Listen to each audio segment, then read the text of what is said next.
Umat ini dijamin oleh Allah Subhanahu wa taala untuk tidak diadab dengan azabul istisal, azab yang membinasakan secara keseluruhan dan tanpa ditinggalkan sedikit pun, yang dihancurkan sehancur-hancurnya secara keseluruhan. Tapi bagi umat ini tidak ada azabul istisal. Ini disebabkan oleh kerana Nabi SAW berdoa kepada Allah Subhanahu wa taala ketika Allah menceritakan tentang umat yang terdahulu yang diturunkan adab secara membinasakan keseluruhan daripada langit. Baginda berdoa, ya Allah, janganlah engkau adab umatku dengan adab seperti itu. Diterima oleh Allah. Di antara umat-umat yang terdahulu kami hukum karena dosa mereka, di antaranya yang dihantarkan hasiman, yakni adanya turun adab, diturunkan batu seperti umat Nabi Lut alaihissalam. Ada di antara mereka yang dibinasakan dengan teriakan Jibril alaihissalam seperti umatnya Nabi Saleh. Ada di antara mereka yang ditenggelamkan oleh Allah Subhanahu wa taala seperti umatnya Nabi Nuh alaihissalam. Wa ma kana Allah liyadhlimahum walakin kanu anfusahum yadhlimun. Allah tidak berlaku zalim pada mereka, namun mereka yang berlaku zalim ke atas diri mereka sendiri. Jadi ayat ini menunjukkan azab itu turun disebabkan oleh kerana dosa.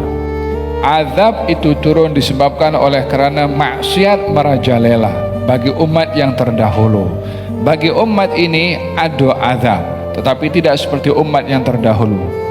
Bala dan musibah adalah bahagian daripada hantaran-hantaran, peringatan-peringatan dari Allah Subhanahu wa taala kepada umat ini. Pernah berlaku di zaman Sayyiduna Abdullah bin Mas'ud atau salah seorang sahabat Nabi SAW. Ketika berlaku goncangan gempa, maka diingatkan kepada kaum muslimin untuk insaf dan bertaubat, karena gegaran ini atau gempa ini adalah peringatan dari Allah Subhanahu wa taala karena berlakunya banyak maksiat di tempat tersebut, sehingga diberi peringatan oleh Allah Subhanahu wa taala. Walaupun gegaran dan gempa itu ada musibah, ada bangunan runtuh, tapi itu masih bukan adab secara menyeluruh.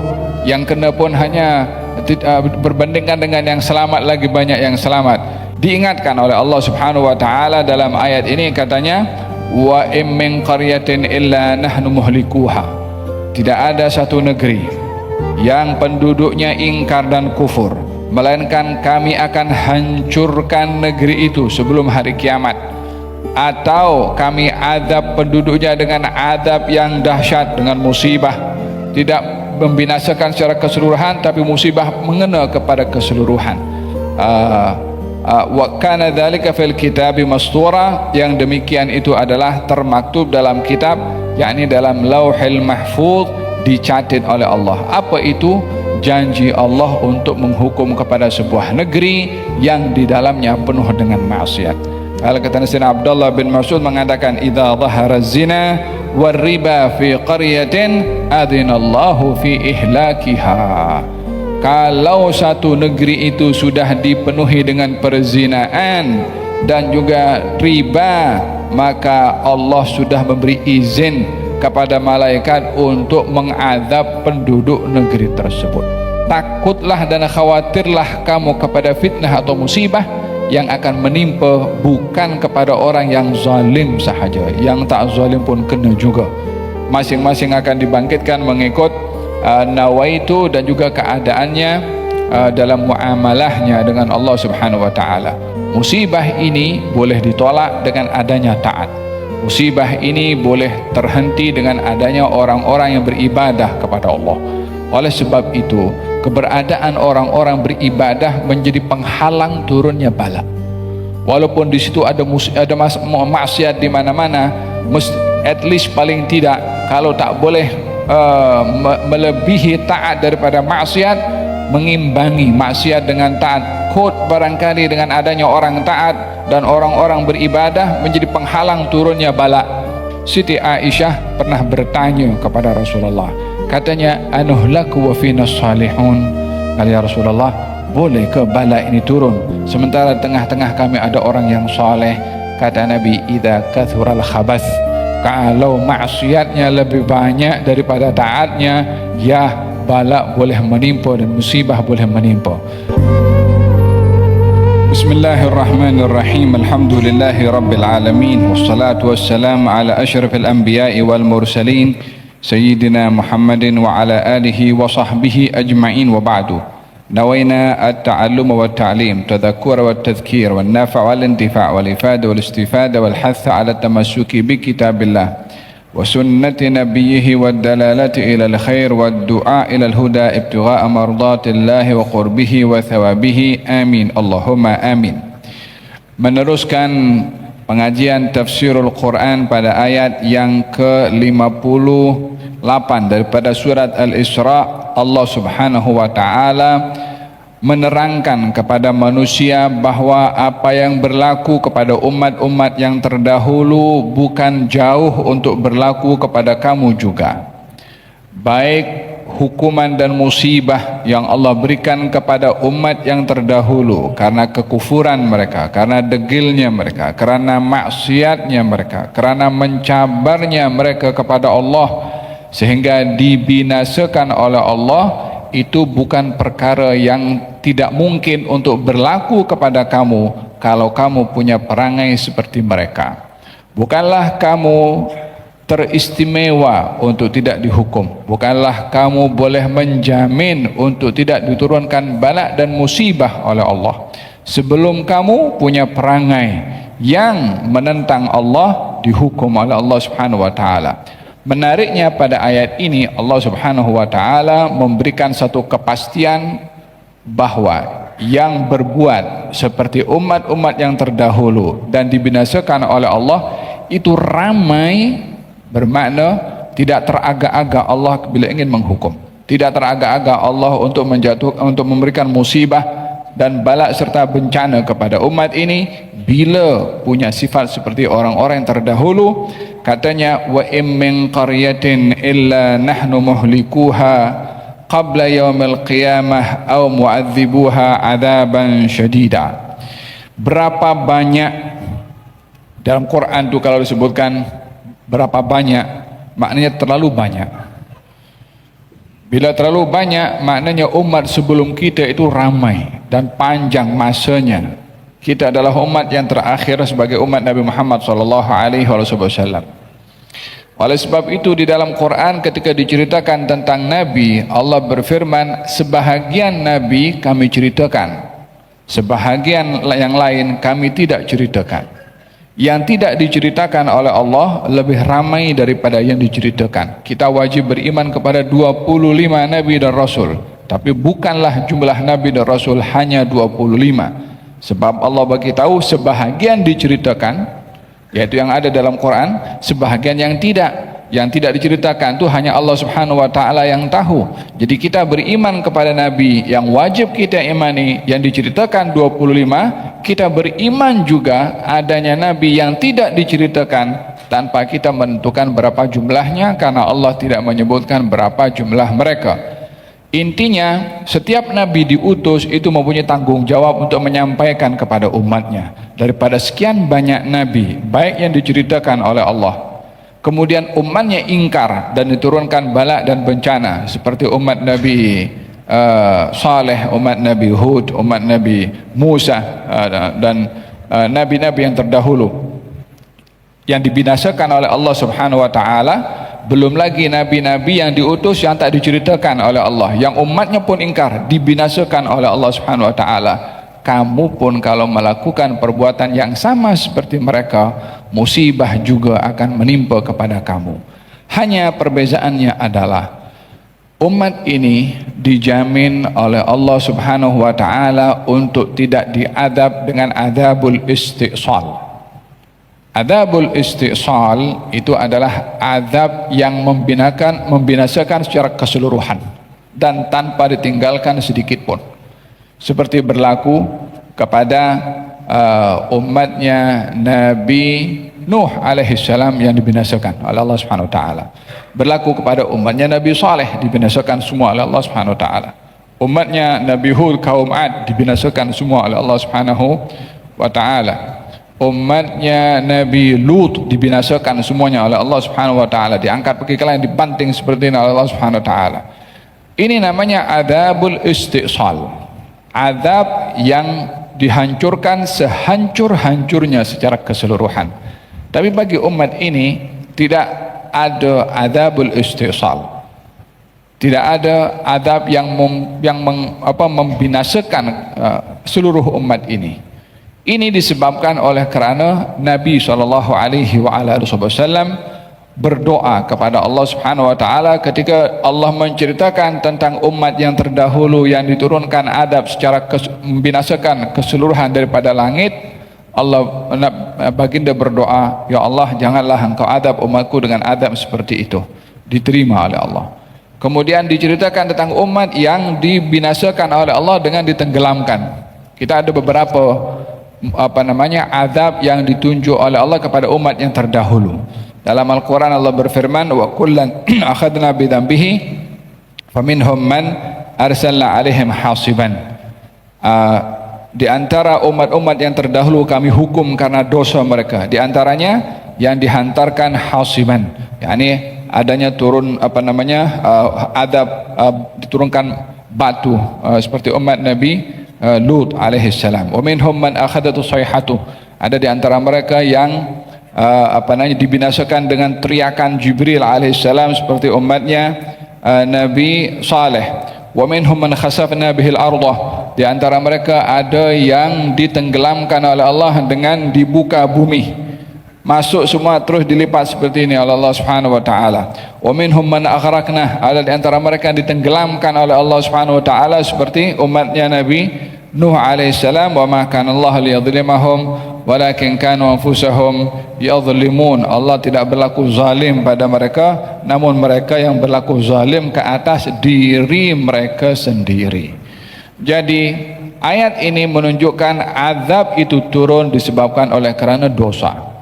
Azab itu turun disebabkan oleh kerana maksiat merajalela bagi umat yang terdahulu. Bagi umat ini ada azab, tetapi tidak seperti umat yang terdahulu. Bala dan musibah adalah bahagian daripada hantaran-hantaran, peringatan-peringatan dari Allah Subhanahu wa taala kepada umat ini. Pernah berlaku di zaman Sayyiduna Abdullah bin Mas'ud atau salah seorang sahabat Nabi SAW, ketika berlaku goncangan gempa, berlaku gempa di Madinah dan pernah juga berlaku gempa di Iraq. Maka diingatkan kepada kaum muslimin untuk insaf dan bertaubat, karena gegaran ini atau gempa ini adalah peringatan dari Allah Subhanahu wa taala karena berlakunya banyak maksiat di tempat tersebut, sehingga diberi peringatan oleh Allah Subhanahu wa taala. Walaupun gegaran dan gempa itu ada musibah, ada bangunan runtuh, tapi itu masih bukan adab secara menyeluruh. Yang kena pun hanya berbandingkan dengan yang selamat lagi banyak yang selamat, berbandingkan dengan adab yang kena semua tanpa terkecuali yang pernah berlaku kepada umat-umat yang terdahulu. Diingatkan oleh Allah Subhanahu wa taala dalam ayat ini, katanya, wa in min qaryatin illa nahnu muhlikuha. Tidak ada satu negeri yang penduduknya ingkar dan kufur, melainkan kami akan hancurkan negeri itu sebelum hari kiamat, atau kami azab penduduknya dengan azab yang dahsyat, dengan musibah tidak membinasakan secara keseluruhan, tapi musibah mengena kepada keseluruhan. Wa kana dzalika fil kitabi mastura, yang demikian itu adalah termaktub dalam kitab, yakni dalam Lauhil Mahfuz, dicatat oleh Allah. Apa itu? Janji Allah untuk menghukum kepada sebuah negeri yang di dalamnya penuh dengan maksiat. Hal kata Sayyidina Abdullah bin Mas'ud mengatakan, idza dhahara zina war riba fi qaryatin adzinallahu fi ihlakiha. Kalau satu negeri itu sudah dipenuhi dengan perzinaan dan juga riba, maka Allah sudah memberi izin kepada malaikat untuk mengadab penduduk negeri tersebut. Ayo macam mana dengan tempat-tempat perzinaan sekarang? Itu yang rasmi, belum yang tak rasmi, belum yang suka sama suka, belum yang berlaku dekat sekolah, belum yang berlaku dekat boyfriend girlfriend. Inna lillahi wa inna ilaihi raji'un. Ini muasyirat, ini semua adalah tanda-tanda bahwasanya bila bala datang mengejut, tak sempat orang nak buat apa. Wattaqu fitnatan la tusibanna alladhina zalamu minkum khassah. Takutlah dan khawatirlah kamu kepada fitnah atau musibah yang akan menimpa bukan kepada orang yang zalim sahaja, yang tak zalim pun kena juga. Masing-masing akan dibangkitkan mengikut nawaitu dan juga keadaannya dalam muamalahnya dengan Allah Subhanahu wa taala. Musibah ini boleh ditolak dengan adanya taat. Musibah ini boleh terhenti dengan adanya orang-orang yang beribadah kepada Allah. Oleh sebab itu, keberadaan orang-orang beribadah menjadi penghalang turunnya bala. Walaupun di situ ada maksiat di mana-mana, at least paling tidak, kalau tak boleh melebihi taat daripada maksiat, mengimbangi maksiat dengan taat. Kot barangkali dengan adanya orang taat dan orang-orang beribadah menjadi penghalang turunnya bala, disebabkan oleh kerana adanya ibadah dan ketaatan manusia menjadi penghalang turunnya bala. Laula syuyukhun rukka wa atfalun rudda wa hayawanun rutta la sallallahu alaikumul adab min indih. Kalau bukan oleh kerana orang-orang tua yang beribadah, orang bayi yang tak bersalah sedang menyusu, hayawan yang sedang digembalakan, kalau bukan karena mereka yang Allah kasihi, maka akan diturunkan bala oleh Allah Subhanahu wa taala kepada manusia disebabkan oleh kerana maksiat yang mereka lakukan. Siti Aisyah pernah bertanya kepada Rasulullah, katanya, anuhlaku wa fina salihun. Kata ya Rasulullah, boleh ke bala ini turun sementara tengah-tengah kami ada orang yang saleh? Kata Nabi, idza kathural khabath, kalau maksiatnya lebih banyak daripada taatnya, ya bala boleh menimpa dan musibah boleh menimpa.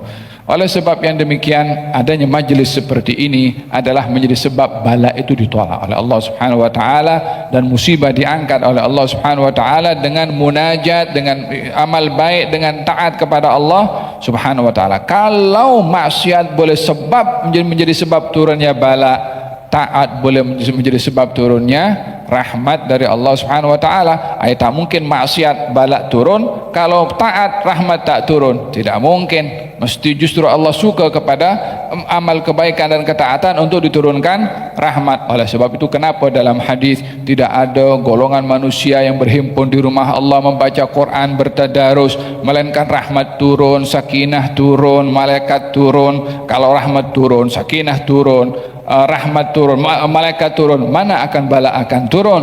Tempat-tempat yang mesti yang ada majlis-majlis membaca Al-Quran atau majlis ilmu menjadi sebab terhalangnya turunnya bala dari Allah Subhanahu wa taala. Oleh sebab itu perbanyak majlis, banyak menghadiri majlis. Kita ini walaupun tak terlepas daripada perbuatan dosa, jangan tutup pintu untuk kita berbuat ketaatan juga. Barangkali kita punya perbuatan taat menjadi sebab insafnya kita dan tertolaknya bala dari Allah Subhanahu wa taala. Kana dzalika fil kitabi mastura wa ma mana'ana. Dalam Al-Quran Allah berfirman, wa ka'ayyim min qaryatin daraballahu mathalan qaryatan kanat aminatan mutma'innatan ya'tiha rizquha ragadan fakafarat bi'an'umillah fa'adhaqamallahu libasal ju'i wal khawfi bima kanu yasna'un. Allah memberikan perumpamaan satu negeri diberi nikmat oleh Allah, aman dan nikmat subur. Ya, ini nikmat aman, tenang, tentram, nikmat subur, ekonominya bagus. Ya'ti rizquha ragadan, rezekinya banyak, penduduk negeri itu berkecukupan. Fakafarat bi'anumillah, namun dia kufur kepada nikmat yang diberi oleh Allah Subhanahu wa taala. Nikmat aman tidak dijaga, nikmat ekonomi bagus tidak dijaga, nikmat tentram tidak dijaga, maka dipakaikan oleh Allah pakaian lapar dan juga kacau atau perasaan takut sebab perbuatan mereka. Jadi apa yang diberi oleh Allah jika tidak dihargai akan diambil dan digantikan lawan daripada apa yang diberi. Diberi nikmat aman tidak bersyukur, diambil nikmat aman, diberikan perasaan takut. Diberi nikmat subur rezeki, Tak bersyukur akan diambil rezeki, diberikan kelaparan oleh Allah Subhanahu wa taala, lawan daripada dia tidak mensyukuri rezeki yang diberi oleh Allah Subhanahu wa taala. Idza kunta fi ni'matin fara'aha fa innal ma'asi tuzilu an-ni'ama. Kalau kamu diberi nikmat, jaga, karena maksiat terhadap nikmat boleh menjadi sebab nikmat itu diambil balik oleh Allah. Diberi nikmat pasangan yang baik, jaga dengan baik. Diberi nikmat anak yang baik, jaga, didik dengan baik.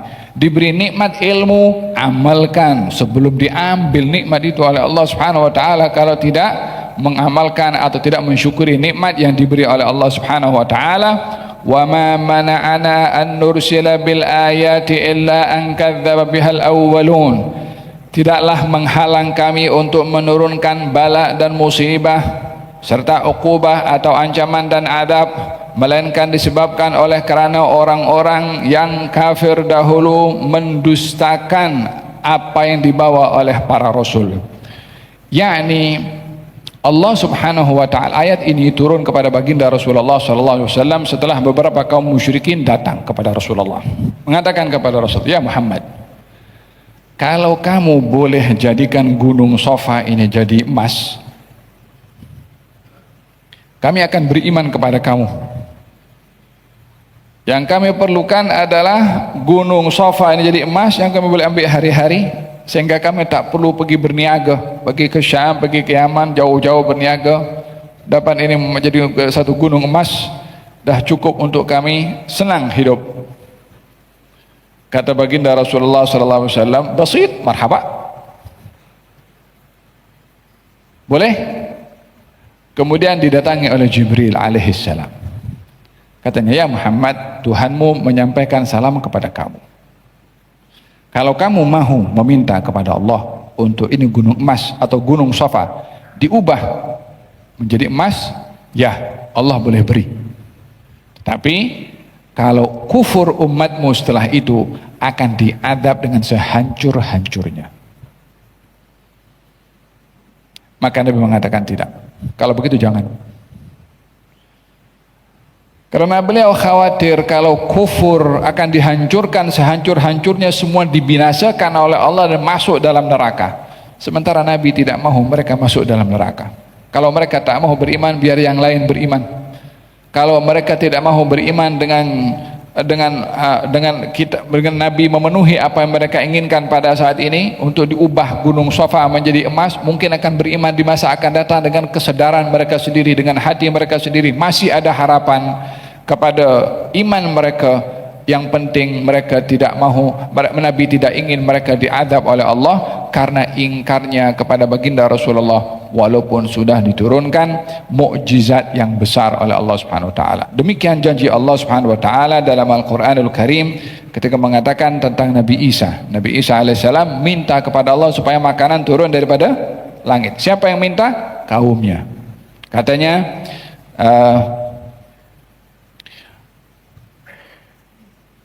Qala Isa ibn Maryam, Allahumma rabbana anzil alaina ma'idatan minas sama'i takunu lana 'idan li awwalina wa akhirina wa ayatan minka warzuqna wa anta khairur raziqin. Qala Allahu inni munziluha 'alaikum faman yakfur ba'du minkum fa inni u'adzibuhu 'adzaban la u'adzibuhu ahadan minal 'alamin. Kaumnya minta, hal yastati' rabbuka an yunazzila alaina ma'idatan minas sama'. Wahai Isa, boleh tak Tuhan kamu menurunkan makanan daripada langit? Katanya. Ditegur oleh Nabi Isa, takkan kamu sudah beriman kepada Tuhan sampai meminta makanan turun daripada langit? Katanya, kami ingin bersyukur, ingin menikmati pemberian daripada Tuhan.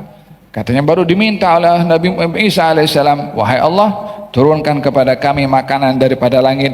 Makanya surat dalam Quran diberi nama surat Al-Maidah, merujuk kepada hidangan yang diturunkan oleh Allah kepada Nabi Isa. Takunu lana 'idan, untuk menjadikan hari itu hari raya. Yani apa itu hari raya? Turunnya makanan daripada langit.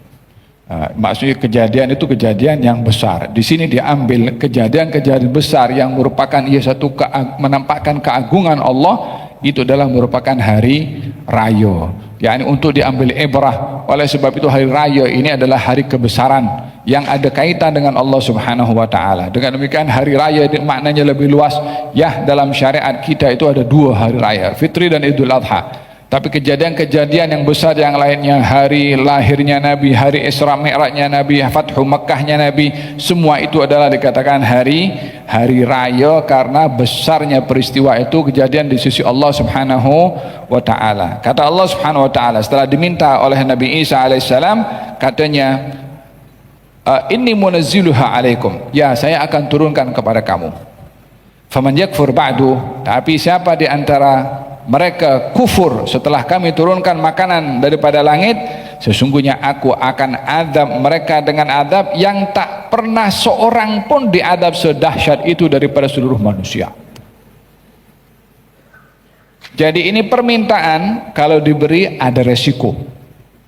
Kalau kufur akan dihancurkan sehancur-hancurnya. Inilah yang dirisaukan oleh Nabi berlaku kepada umatnya. Katanya tidak, kalau begitu jangan diubah ya itu gunung Safa menjadi emas, karena khawatir kalau mereka kufur maka akan dihancurkan oleh Allah dengan sehancur-hancurnya. Sementara Nabi tidak mahu umatnya dilakukan demikian oleh Allah, dan mengharapkan agar supaya mereka diberi hidayah oleh Allah Subhanahu wa taala.